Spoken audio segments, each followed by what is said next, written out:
আজকে এই প্রথমবার বানাতে চলেছি মোমো, মানে ভেজ মোমো। এর আগে নন ভেজ বানিয়েছি কিন্তু কখনো ভেজ বানানো হয়নি, তো প্রথমবার ট্রাই করব আজকে বাড়িতে ভাগনা এসছে আমার, তাই ভাবলাম চলো আজকে মোমো বানানো যায়। তার জন্য প্রথমে নিয়ে নিয়েছিলাম পাতাকপি, মানে বাঁধাকপি যাকে বলা হয়, আর তারপর তাকে ঝিরিঝিরি করে ভালো করে কেটে নিচ্ছিলাম। আর এটা আমার চাকুতে ভালো হতো না, তার জন্য আমি বটি নিয়ে বসে পড়েছি। আর দেখো কতটা ঝিরিঝিরি ভাবে কেটেছি, একবার দেখো। এইভাবে ঝিরিঝিরি না কাটলে কিন্তু পুরটা মিক্স হবে না। আর তারপর দেখো জলে ভিজিয়ে দিচ্ছি সয়াবিন গুলোকে ভিজিয়ে রাখছি নরম হওয়ার জন্য। সয়াবিন নরম হতে হতে এখানে একটা গাজর ভালো করে ছুলে নিয়েছি, আর গাজরটাকে একটু গ্রেট করে নিচ্ছি। আর এখানে আমি নিয়েছি একটা গাজর। আর এই দেখো গাজরটা কিন্তু দেখেছো কত সুন্দর গ্রেট করা হচ্ছে। যাই হোক, গাজরটা গ্রেট করার পর নিয়ে নিচ্ছি টমেটো চাটনি বানানোর জন্য, কারণ মোমো খাবো, ঝাল ঝাল চাটনি না হলে হয়। তার জন্য দেখো টমেটোর মাথাগুলো কিন্তু একটু একটু করে কেটে দিয়েছি যাতে ভালো করে সেদ্ধ হয়ে যায়। তারপর টমেটো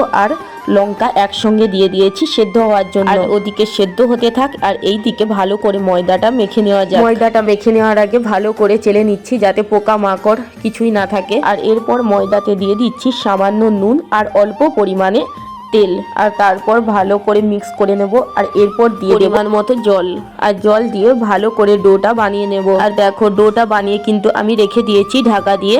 এরপর আমি চাটনি বানাবো। চাটনির জন্য যে ওই সেদ্ধ করে রেখেছিলাম টমেটো আর শুকনো লঙ্কা, ওটা আমি মিক্সিতে দিয়ে দিলাম। আর এরপর দিয়ে দিচ্ছি ধনিয়া পাতা, একসঙ্গে মিক্সিতে দিয়ে দিচ্ছি। আর এরপর মিক্সি অর্ধেক ঘুরিয়ে নিলেই অর্ধেক চাটনি রেডি হয়ে গেল। আর চাটনিটা হবে কড়াইতে। আর এরপর ভেজানো সয়াবিন গুলো কিন্তু গ্রেট করে নিলাম। দেখো সয়াবিনটা কিন্তু এমন ভাবে মিক্সিতে গ্রেট করতে হবে যাতে ফুল না হয়, এইভাবেই থাকে। আর দেখো পুর বানানোর জন্য কি কি নিয়েছি, গাজর নিয়েছি, সয়াবিন নিয়েছি, এখানে কুচনো ধনিয়া পাতা আর পাতাকপি, এখানে একটা গোটা আদাকে গ্রেট করে নিয়েছি, আর নিয়েছি কাঁচা লঙ্কা কুচি। চলো এবার ঝটপট করে পুরটা বানিয়ে নেওয়া যাক। দেখো কড়াইতে সামান্য তেল দিয়ে দিলাম, আর তারপর দিয়ে দিলাম দেখো গ্রেট করা আদাটা। আর এরপর দিয়ে দিচ্ছি গাজর আর কাঁচা লঙ্কা একসঙ্গে। আর গাজর আর কাঁচা লঙ্কাটা হয়ে এলেই দিয়ে দিচ্ছি সয়াবিন, গ্রেট করা সয়াবিনটা দিয়ে দিলাম। তারপর একসঙ্গে নাড়তে থাকবো। ব্যাস এইভাবে নাড়তে নাড়তে এরপর একটু টমেটো কেচাপ পরিমাণ মতো নুন দিলেই হয়ে যাবে পুরটা। ওটা আর এক্সট্রা ভিডিও করা হয়নি।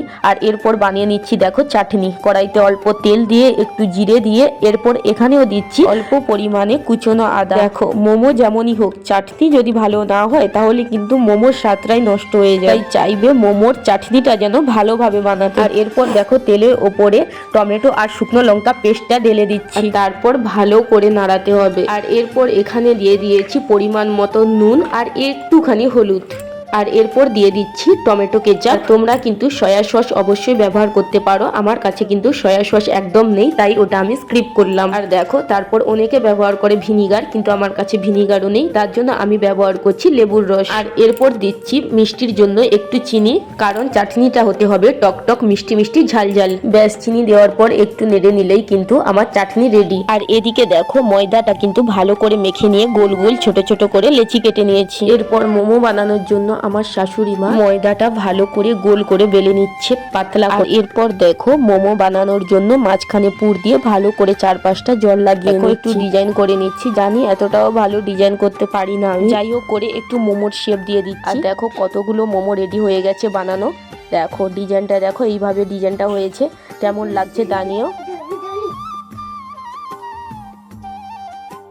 আর এদিকে কিন্তু গ্যাসের ওপর জল বসিয়ে দিয়েছিলাম, জলটা ভালো করে গরম হয়ে গেছে। ওপরে দেখো মোমোগুলো দিয়ে দিচ্ছি ভালো করে, কারণ এটা জলের ভাপের মধ্যে হবে। আর মোমো দিয়ে ঢাক্কান দিয়ে দিয়েছিলাম। তারপর দেখো 10 মিনিট পর ঢাক্কান খুলে আমি তো পুরো অবাক হয়ে গেছি, এত সুন্দর হয়েছে, পুরো দোকানের মতো নরম তুলতুলে হয়েছে। সত্যি আমি যে এত সুন্দর বানাতে পারবো জানতাম না। খেয়ে দেখার পালা কেমন হয়েছে, কিরকম হয়েছে এবার আপনি টেস্ট করুন চাটনি, দেখা যাক রিভিউ কেমন হয়েছে। ইয়ামি, পুরো দোকানের মতো হেভি টেস্টি। কেমন হয়েছে বলো? ভালো হয়েছে, ভালো হয়েছে। যাই হোক রিভিউ একদম সবার কাছে পারফেক্ট। হ্যাপি। এবার আমার খাওয়ার পালা, দেখি কেমন হয়।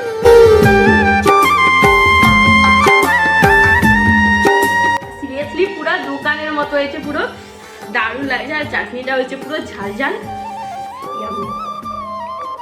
খেতেই থাকে। এইভাবে তোমরাও ট্রাই করে একবার দেখো।